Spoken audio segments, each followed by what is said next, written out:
All right. It looks like Periscope is doing its own thing today, so I just wanted to jump back on and finish up the Q&A. It's not me. We have all the bars. My phone is charged, so I think, that's what happens when you deal with technology. Sometimes it just does its own thing. Hey, Tarika, how are you? Good to have you on. Okay. So yeah, we'll go back with the questions. I don't remember what I was saying when it froze and just kind of died. Will the boot camp be based on your book, Journey to the Altar?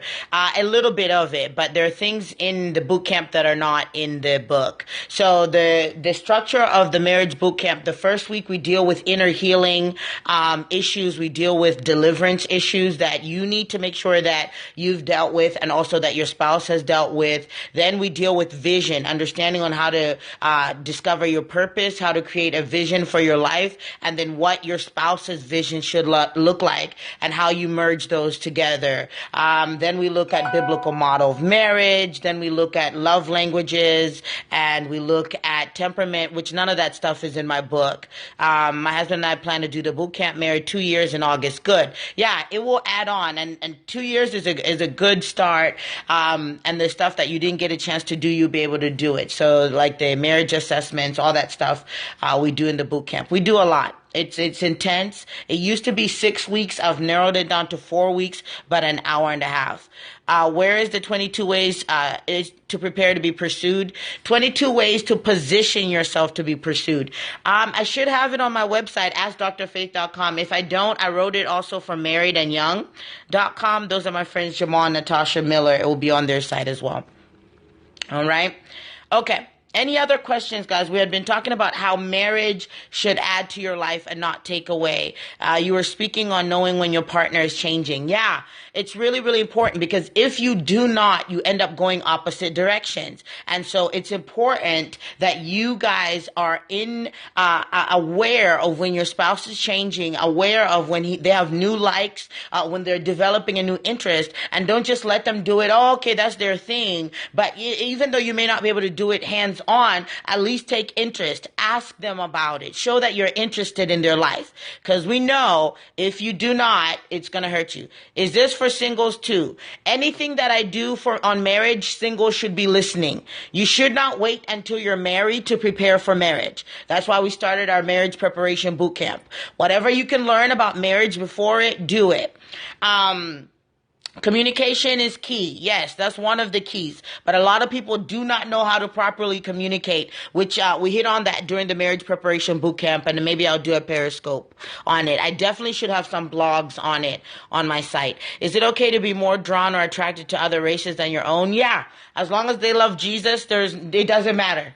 You know, people just have different preferences. So, for a believer, the only requirement that the Lord gives us is that they love the Lord their God with all their heart, with all their soul, and all their mind. That is how you measure, one of the first things that you look at. Other than that, what they look like, where they live, their occupation, that's all based on preference. That's all based on what you desire. Welcome, the person that's new on the Periscope. All right. Any other questions, guys, before we jumped off? Yesterday, we talked a lot about what women should be doing that are single and what men should be doing. This marriage was for married people. This scope was for married people and for singles. But I want singles to know what you're going into, because I feel like a lot of people also get married very blind. They just kind of have this idea. Maybe they see it from movies and they have these false expectations and they have no level of preparation. And one thing that makes me livid, I think it's either on my site or Married and Young. I have done a blog on this, and I'm telling you guys about blogs because I'm a businesswoman. So there's multiple ways you can access me, right? So Periscopes are free, blogs are free, but the courses are for the people that are willing to invest in their development. And so I give you multiple ways to be able to access my knowledge, right? So people don't say, oh, well, her courses are too expensive, I can't learn from her. Go find the blogs. talks. So I did one on what every marriage counselor should do in your session. Don't just go to some foo-foo little counselor and they do not dig deep. They do not help you understand cycles and patterns and communications. And that's what I was finding out. People get married and then you go and look at their counseling and it was just like, are you kidding me? Maybe they met with somebody once or twice and they did not prepare properly. And so the reason we launched the Marriage Preparation Boot Camp is to prepare people that are single, that are dating, and newlyweds on how to succeed. Research actually says that the first 3 years of your marriage are the indication of whether or not you're going to succeed or not. That doesn't mean you're going to get divorced in those first 3 years, but how you build those foundations in the first 3 years dictate what's going to happen 10 years from now, 15 years from now, 20 years from now. So they're very, very vital. Do you suggest that partners have been through deliverance? They don't have to have been, but as soon as you get engaged, make sure that both of you guys go through it. Both of you guys talk about the generational curses in your family. Both of you guys talk about your weaknesses and your challenges once you get engaged or once you enter into courtship. I think that is very important. Okay? Counseling, deliverance, all that stuff. I've counseled couples that have hidden what time are the webinars live in London, and I wanted to gift the boot camp. Bless you so much. So people end up doing this. We have a huge fast that starts September 6th that's open to everybody, and it's the same time the boot camp starts. And a lot of times people will gift the boot camp to people that want to take it. And so if you want to gift the boot camp to someone, just email info@askdrfaith.com. We'll tell you how we do that. And then we'll take scholarships. We'll do scholarships in September, and I'll have people fill out a scholarship application, and then they'll go from there. But it's a live webinar. It's at 8:30 Eastern time. How long do you suggest staying single after you break up for healing? That depends on you. It's different for every person. I mean, at least 6 months. But it depends on how long you were also in the relationship. If you're with somebody for 3 months and you broke up, I mean, come on. Unless it was just like my marriage has been so hard for 26 years. I'm sorry to hear that. And email us. I'll do a free consultation with you. We do 10-minute free consultations to figure out ways that we can help people. So I would love to talk you through that. But it's good that you've stayed in it for that long. But anyway, I got lost. Someone was asking about something, and then I saw that comment that she had.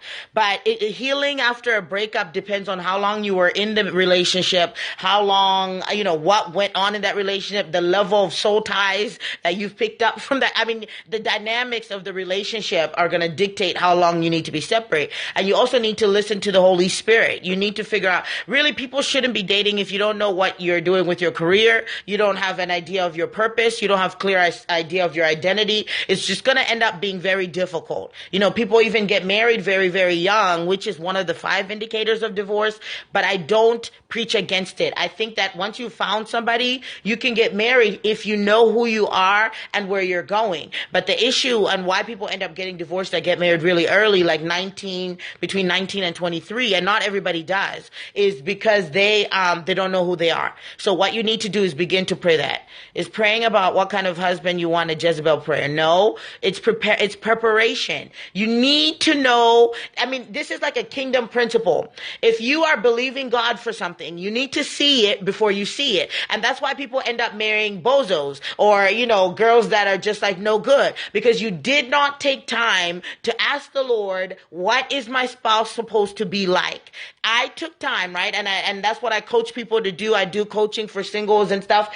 If you say, God, who is my husband? What do they look like? God should be able to give you pictures, ideas of who they are, so that when the counterfeits come, what happens when you marry one who doesn't know who you are? Okay.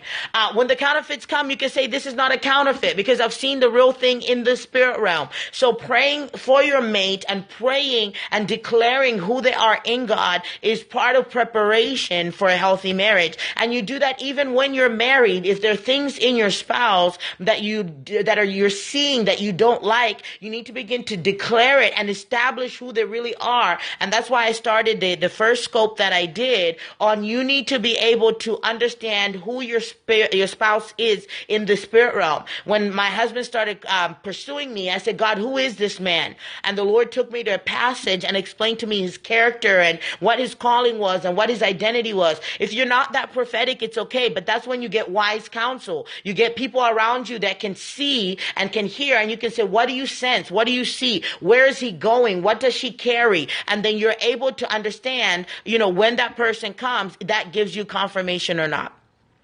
All right. I'll take one more question and then I've got to go. Is there a good source, book, blog, or successful breaking ungodly soul ties? I have one on my blog, 10 ways to break a soul tie. I'm trying to think of a book that someone has written. I can't think of one right now. I'm sure they're out there. But I've written 2 blogs, I believe, on breaking soul ties and identifying them. Should Christians date non-Christians hoping they'll change? No. You're setting yourself up for failure. It's easier to get pulled down than it is to pull someone up. It's easier to pull down than it is to pull someone up. Okay? All right. Bless you guys. Don't settle. Don't settle. Men, women, don't settle. Okay? God has really great plans for you. You can access all my periscopes on YouTube as well. I did a lot of relationship scopes, like a lot. So I think we probably have about 50 videos on there. So if you're preparing for marriage and all that stuff, you can go back. It's best to break soul ties before marriage, right? Yes. If you know you have soul ties, from past relationships, and soul ties don't just enter through sex. They can enter emotionally. They can enter spiritually. You want to break those before you get married. It's going to make your marriage a lot easier. All right. Bless you guys. I'll talk with you soon. Check out the new website. I am sharing we relaunched our site. A lot of my teachings there are $2.99. One we have on courtship. It's $2.99. We half our stores. So go, because we're celebrating how amazing the new site is. All right. Talk to you guys soon. Bye-bye.